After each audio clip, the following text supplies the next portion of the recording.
जय हिंद दोस्तों, study take में आपका स्वागत है। मंजिलें उन्हीं को मिलती हैं जिनके सपनों में जान होती है। पंखों से कुछ नहीं होता, हौसलों से उड़ान होती है। क्या बात है। बिल्कुल सही है ना। तो यार, इसी शानदार और जोश से भरे मोटिवेशन के साथ आज के इस बेहद खास डीप डाइव की शुरुआत करते हैं। एग्जाम हॉल का वो प्रेशर, वो टिक टिक करती घड़ी और वो एक सवाल जो हमेशा रैंक गिरा देता है। हाँ, वो प्रेशर तो लिटरली सबको फील होता है। बिल्कुल। तो दोस्तों, आज का हमारा मिशन उसी प्रेशर को हमेशा के लिए खत्म करना है।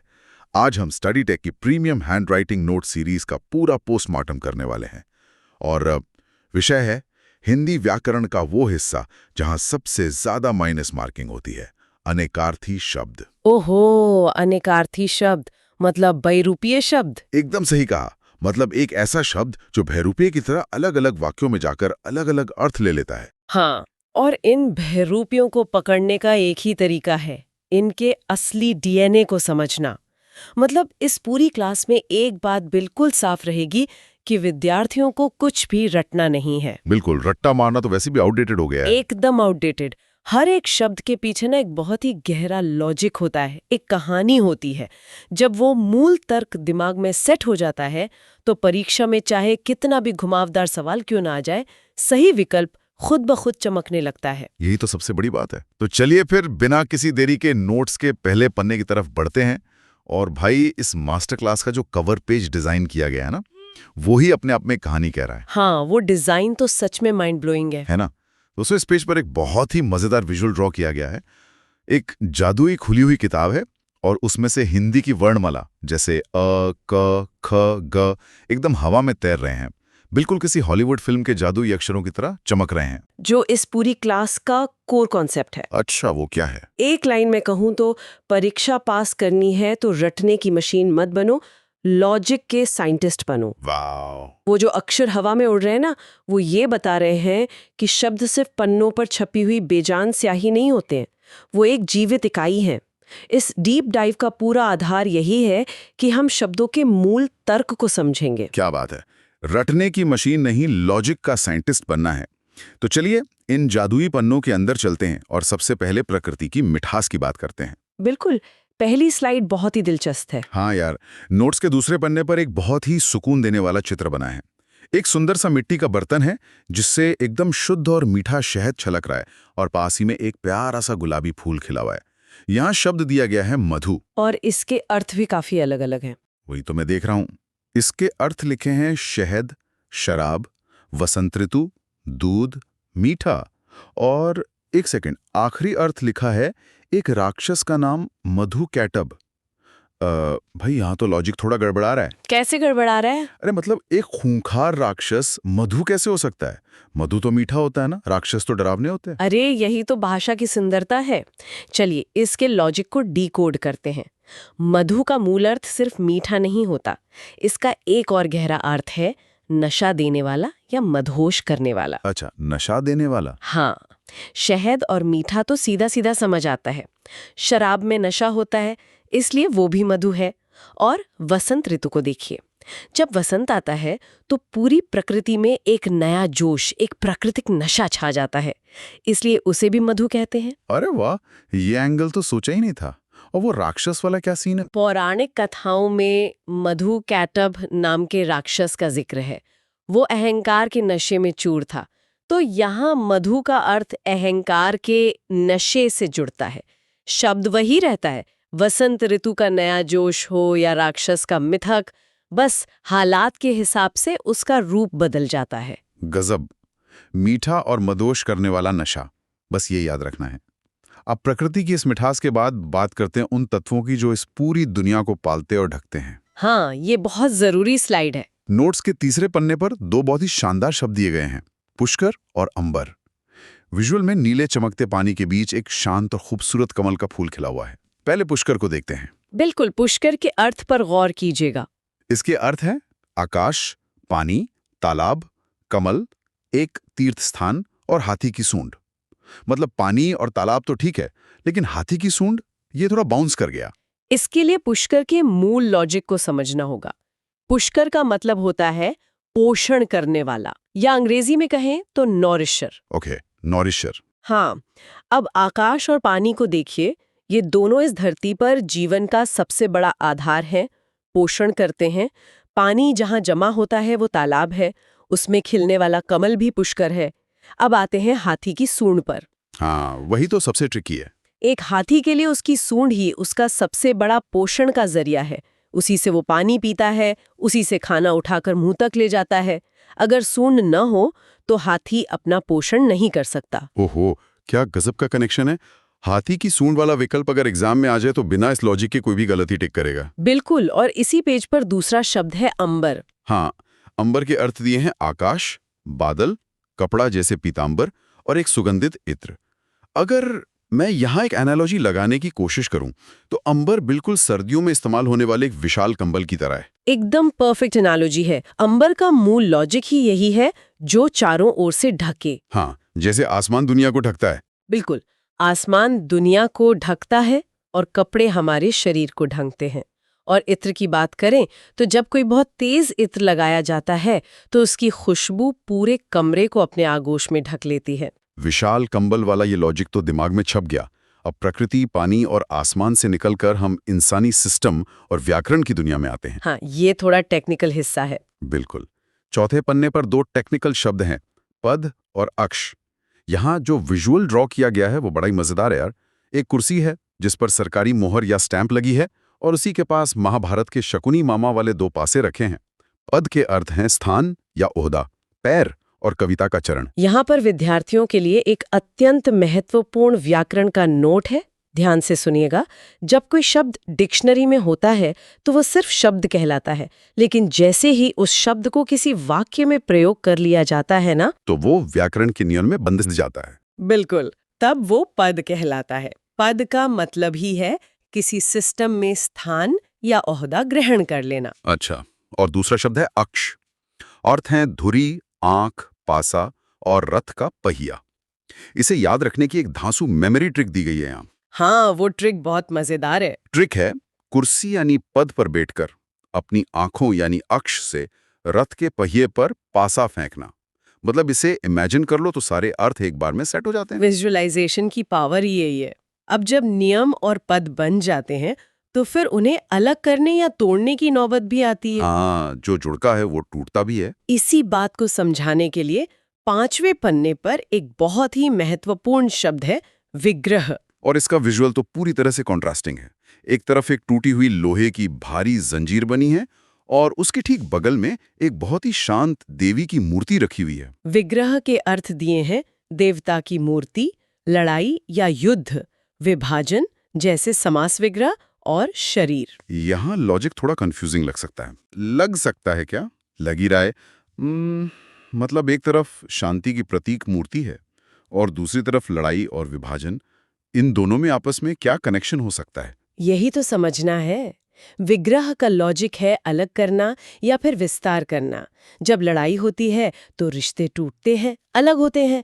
समास विग्रह में हम शब्दों को अलग करते हैं। हाँ, वो तो जंजीर के टूटने से समझ आ गया। लेकिन मूर्ति?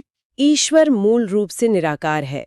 जब उस निराकार ऊर्जा को एक भौतिक रूप देकर विस्तार किया जाता है, उसे एक शरीर दिया जाता है, तो वो विग्रह कहलाता है। इसलिए भगवान की मूर्ति को विग्रह कहते हैं। निराकार का साकार में भौतिक विस्तार। अरे वाह, अलग करना और विस्तार करना दोनों विग्रह हैं। गजब। तो टूटने और जोड़ने की बात हो गई। अब बात करते हैं उन बहुरूपियों की जो कभी टिक कर नहीं बैठते। हाँ, ये वाले तो हमेशा हरकत में रहते हैं। छठे पन्ने पर शब्द हैं कपी और खग। विजुअल में पूरी एक्शन मूवी चल रही है। डाल पर झूलता हुआ एक शरारती बंदर है, उड़ता हुआ पक्षी है, तेज जाता हुआ बाण है और चमकता हुआ सूरज है। कपी का अर्थ है बंदर, हनुमान जी, हाथी और सूर्य। यहाँ कपी का लॉजिक है चंचल होना।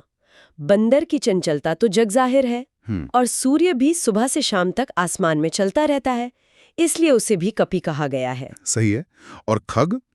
खग के अर्थ दिए हैं पक्षी, बाण, तारा, ग्रह और देवता। अगर मैं यहाँ एक एनालॉजी दूं ना, तो जैसे हाईवे पर चलने वाली हर गाड़ी वाहन है, वैसे ही आकाश के हाईवे पर उड़ने वाला हर आइटम खग है। हाँ हाँ, एकदम सही एनालॉजी है। व्याकरण के हिसाब से खा का अर्थ होता है आकाश और ग का अर्थ है गमन करने वाला। तो जो भी आकाश में चले, चाहे वो पक्षी हो, बाण हो, तारे हो या देवता, वो सब खग हैं। उड़ने वालों के बाद अब जमीन के सबसे विशाल और खतरनाक जीवों की बारी है। 7वें पन्ने पर एक बहुत बड़ा परीक्षा अलर्ट है। हाँ दोस्तों, ये स्लाइड सच में बहुत क्रिटिकल है। विजुअल में एक विशालकाय हाथी है और उसके सामने फनकाड़े बैठा एक कोबरा सांप है। शब्द है नाग। अर्थ है सांप, हाथी, पर्वत, बादल, एक जाति। ये मेरी तरफ से एक सख्त चेतावनी है। अक्सर विद्यार्थी नाग सुनते ही सिर्फ सांप समझते हैं, लेकिन परीक्षा में जो विकल्प रैंक तय करता है वो है हाथी। हाँ, हाथी तो कोई सोचता ही नहीं है। बिल्कुल। नाग की ट्रिक है विशाल और महान।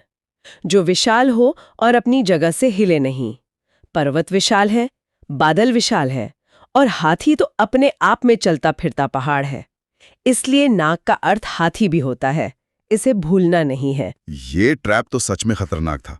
अब 8वें पन्ने पर चलते हैं, डीप डाइव। हाथी और पर्वत जितने विशाल तो नहीं, लेकिन इंसानों के लिए सबसे ज्यादा कीमत रखने वाली चीज। शब्द है कनक। कनक तो सबको याद होगा। हाँ, लेकिन विजुअल बड़ा मॉडर्न है यार। एक चमकता हुआ डिजिटल बिटकॉइन बना है जो सोने का प्रतीक है। साथ में गेहूं की बालियां हैं और पलाश या टेसू का लाल फूल है। अर्थ है सोना, धतूरा, गेहूं और पलाश। यहाँ कुछ नया दिखा। वही तो, बचपन से यमक अलंकार में कनक कनक ते सौगुनी पढ़कर सोना और धतूरा तो रट लिया था, लेकिन एग्जामिनर अब स्मार्ट हो गया है। वो गेहूं और पलाश पूछता है। एकदम सही पकड़े। कनक का लॉजिक है स्वर्ण या पीलापन। पके हुए गेहूं और पलाश के फूल भी सोने की तरह चमकते हैं। इसे एक अपडेटेड सॉफ्टवेयर की तरह याद रखें। पुराना रट्टा अब काम नहीं आएगा। बिल्कुल, अपडेटेड सॉफ्टवेयर। अब भौतिक संपत्ति यानी कनक से आध्यात्मिक और कल्याणकारी संपत्ति की ओर बढ़ते हैं। 9वें पन्ने पे शब्द हैं श्री और शिव। विजुअल में सोने के सिक्कों के बीच खिला कमल है और एक भारी लोहे का निहाई यानी एनविल रखा है। श्री के अर्थ तो काफी शुभ है। हाँ, श्री का अर्थ है लक्ष्मी जी, संपत्ति, कांति, सरस्वती, शोभा, कमल। ये तो सब ठीक है, लेकिन शिव के अर्थ में एक बाउंसर है। अर्थ है महादेव, कल्याण, भाग्यशाली और लोहा। शिव का अर्थ लोहा कैसे हो सकता है भाई? लॉजिक देखिए, शिव का मूल अर्थ है कल्याणकारी। लोहा जीवन के निर्माण का आधार है, मजबूत है। जब इंसान ने लोहे की खोज की तभी सभ्यता मजबूत हुई। इसलिए वो भी शिव यानी कल्याणकारी है। ओहो, लोहे को कल्याणकारी मानना बहुत ही गहरी सोच है। अब 10वें पन्ने की ओर चलते हैं। हर कल्याणकारी चीज के पीछे एक तीव्र ऊर्जा या निचोड़ होता है। बिल्कुल, जो रैंक तय करने वाला शब्द है अर्क। हाँ, विजुअल में आग उगलता हुआ सूरज है जिसकी किरणें ओखली में रखे जड़ी बूटी के काढ़े पर पड़ रही हैं। अर्थ हैं सूर्य, काढ़ा, मदार का पौधा, तांबा और स्फटिक। अर्क का सीधा सा मतलब है तेज या निचोड़। सूर्य का उग्र तेज हो या जड़ी बूटी को उबालकर निकाला गया शक्तिशाली निचोड़, दोनों ही अपने सबसे शुद्ध रूप में अर्क कहलाते हैं। एकदम साफ हो गया। और जब ऊर्जा या अर्क अपना काम कर लेती है तो आखिर में हमें क्या मिलता है? नतीजा 11वें पन्ने पर आ गए हैं। शब्द है फल और शिखा। विजुअल में मोमबत्ती की लौ और तलवार की तेज धार है।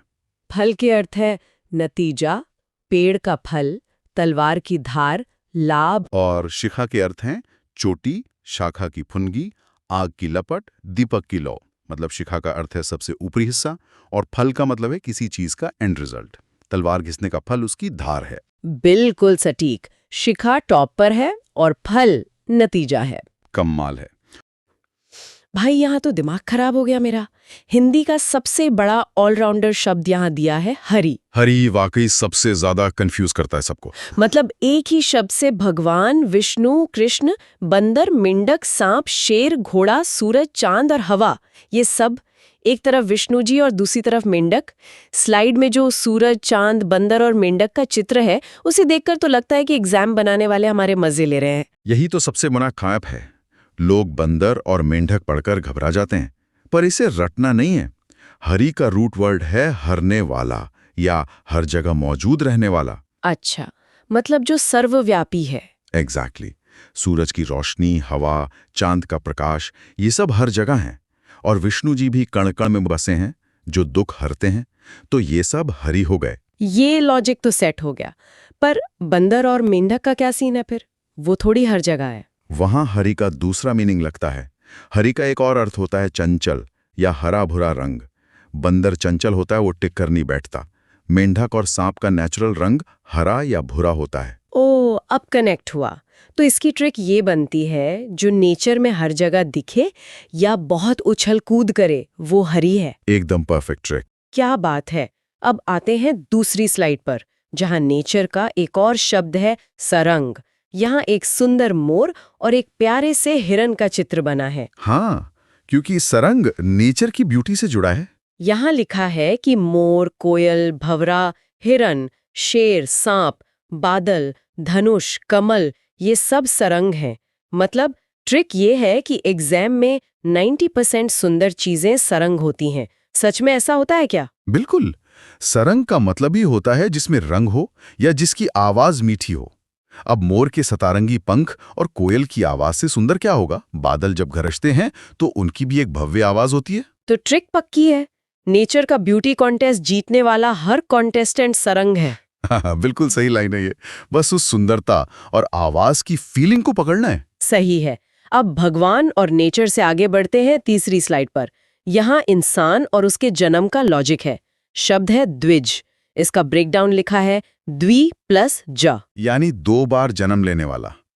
ये बहुत डीप साइंस है। हाँ, यहाँ स्लाइड में एक अंडे से निकलता हुआ चूजा और दूसरी तरफ चमकते हुए दांत दिखाए गए हैं। पर एक इंसान या जानवर 2 बार जन्म कैसे ले सकता है? यही तो मैजिक है। इसके 4 अर्थ हैं: ब्रह्मन, पक्षी, दांत और चांद। पक्षी को ही ले लो। पहला जन्म अंडे के रूप में और दूसरा जन्म अंडे से बाहर निकलने पर। 2 जन्म हो गए ना? अरे हाँ। और इंसान के दांत भी पहले दूध के आते हैं, फिर टूटकर पक्के आते हैं। ये भी द्विज हुए। बिल्कुल। चांद भी अमावस्या के अंधेरे से पूर्णिमा तक एक नया जन्म लेता है। और ब्राह्मण का पहला जन्म गर्भ से होता है और दूसरा जन्म जनेऊ संस्कार के बाद विद्या प्राप्ति पर होता है। Mind blowing.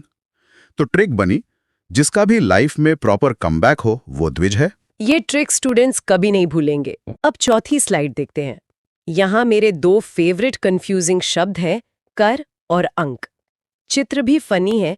एक हाथ में टैक्स वाला कैलकुलेटर है और दूसरी तरफ एक हाथी की सूंड। ये एग्जामिनर के फेवरेट शब्द हैं। मुझे तो लगता है कर का मतलब हाथ, टैक्स और सूंड, और हाँ, एक किरण।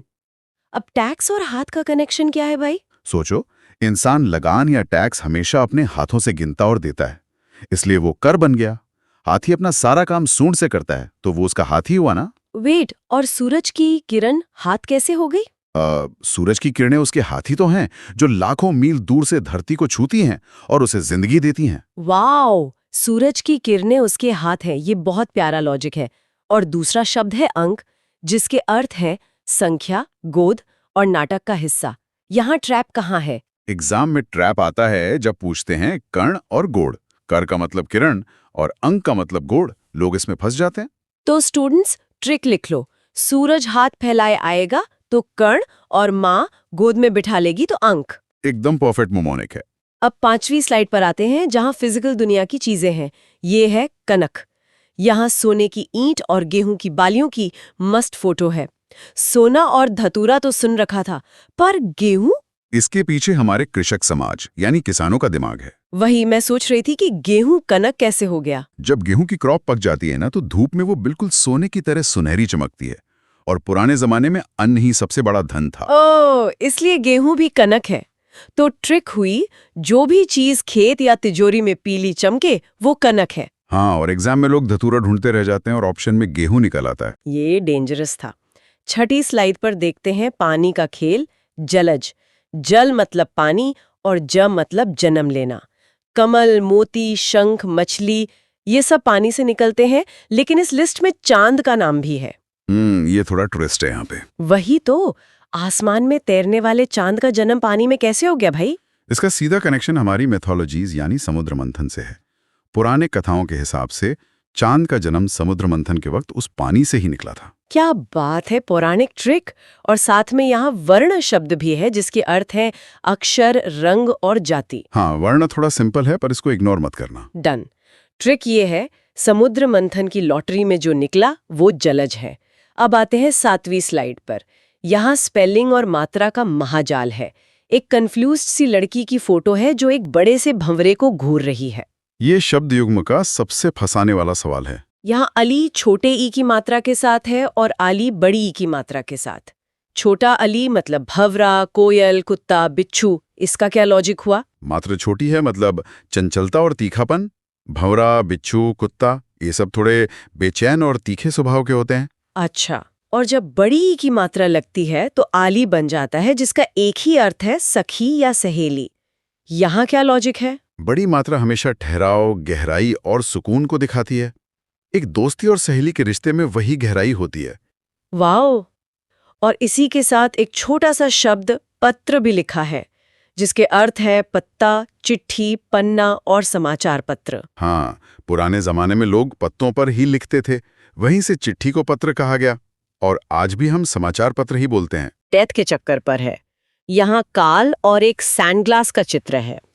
काल के 3 अर्थ हैं, समय, मृत्यु और यमराज। समय ही सबको एंड की तरफ ले जाता है, इसलिए तीनों एक साथ हैं। लेकिन जो सबसे बड़ा माइंड ब्लोइंग मोमेंट है वो 9वीं स्लाइड पर है, जल। ये लैंग्वेज का सबसे डीप राज है। यहाँ हरे और सुनहरे जादुई पानी की पोषण वाली फोटो है। जल का एक अर्थ अमृत लिखा है और ठीक उसके सामने दूसरा अर्थ विष यानी जहर लिखा है। एक ही पानी जिंदगी और मौत दोनों कैसे दे सकता है? देखो, प्यासे इंसान के लिए पानी से बड़ा अमृत कुछ नहीं है, पर जब वही पानी फ्लड, सुनामी या कंटामिनेटेड फॉर्म में आता है तो वही सबसे बड़ा विष बन जाता है। पानी का अपना कोई नेचर नहीं है, वो सिचुएशन पर डिपेंड करता है। मतलब ट्रिक है, प्याज बुझाए तो अमृत और डुबा दे तो विष। एग्जामिनर इसका बहुत फायदा उठाते हैं। बिल्कुल। अब हम आते हैं अपनी आखिरी और 10वीं स्लाइड पर। ये है VVI रैंक डिसाइडर शब्द जो एग्जाम में क्लियर कट ऑफ बनवाते हैं। पहला है गुण, जिसका अर्थ है स्वभाव, रस्सी और धनुष की डोरी। गुण का कनेक्शन रस्सी से बहुत ही सॉलिड है। वही मैं सोच रही थी, इंसान का स्वभाव और रस्सी का क्या रिलेशन? जैसे कई पतले धागों को गूंथकर एक स्ट्रॉन्ग रस्सी बनती है, वैसे ही इंसान के अंदर अलग अलग अच्छे गुण मिलकर उसका कैरेक्टर बनाते हैं, इसलिए रस्सी को गुण कहते हैं। ब्रिलियंट। दूसरा है अर्थ, मतलब धन, उद्देश्य। ये तो थोड़ा डायरेक्ट है। पर तीसरा बड़ा खतरनाक है, तीर। तीर मतलब बाण और नदी का किनारा। भाई, तीर और किनारे का क्या हिसाब है? हिस्ट्री और ज्योग्राफी का मिक्स है। पुराने जमाने में तीर बनाने के लिए जो बेस्ट घास होती थी वो नदी के किनारों पर मिलती थी, इसलिए उस ओरिजिन जगह को ही तीर बोलने लगे, जैसे हम कहते हैं यमुना तीर। ओहो, ये था इसके पीछे का राज। और चौथा है गुरु, जिसके अर्थ है शिक्षक, भारी या फिर छंद शास्त्र में 2 मात्रा वाला चिन्ह। ज्ञान का वजन सबसे भारी होता है, इसलिए गुरु भारी है। और आखिरी शब्द है तात, जो पिता, पूज्य व्यक्ति, गुरु या बड़े भाई के लिए यूज होता है। ये तो रिस्पेक्ट शो करता है। जो भी स्टूडेंट्स प्रिपेयर कर रहे हैं वो बस गुण को रस्सी और तीर को किनारा याद रखें, उनका 1 नंबर पक्का है। तो इस पूरे डिस्कशन से एक बात शीशे की तरह साफ हो जाती है। हिंदी व्याकरण कोई ड्राई बोरिंग चीज नहीं है जिसे बस रटना पड़े। ये एक्चुअली हमारे पूर्वजों का नेचर और यूनिवर्स को देखने का एक प्रॉपर साइंटिफिक नजरिया था। एकदम सही। और अब हम पहुंच चुके हैं 12वें पन्ने पर, क्विक रिवीजन यानी मास्टर मैट्रिक्स। पूरी मास्टर क्लास को एक जगह समेटने का समय है। दीवार पर पिन किया हुआ एक चार्ट है। विद्यार्थियों के लिए मेरा एक सख्त निर्देश है, इस पेज को दिमाग में लिटरली स्क्रीनशॉट कर लें। हाँ, ये चीट शीट है। पहला, खग यानी आकाश में चलने वाला, इसका सबसे कठिन अर्थ है बाण। दूसरा, नाग यानी विशाल, सबसे कठिन अर्थ है हाथी। तीसरा, कनक यानी स्वर्ण, सबसे कठिन है पलाश या गेहूं। और चौथा, पुष्कर यानी पोषण करने वाला, सबसे कठिन है हाथी की सूंड। अरे वाह, अगर ये मैट्रिक्स याद है ना तो एग्जामिनर आपको फंसा ही नहीं सकता। बिल्कुल नहीं। और जाने से पहले मैं एक प्रोवोकेटिव थॉट छोड़ना चाहूंगी।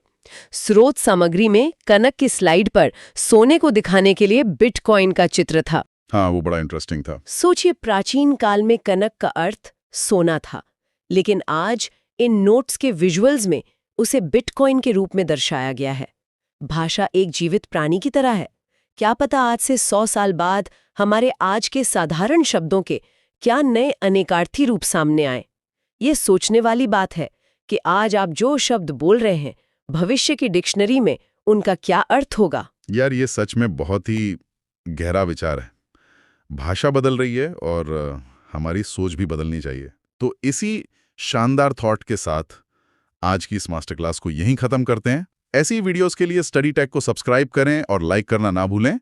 जय हिंद। जय हिंद।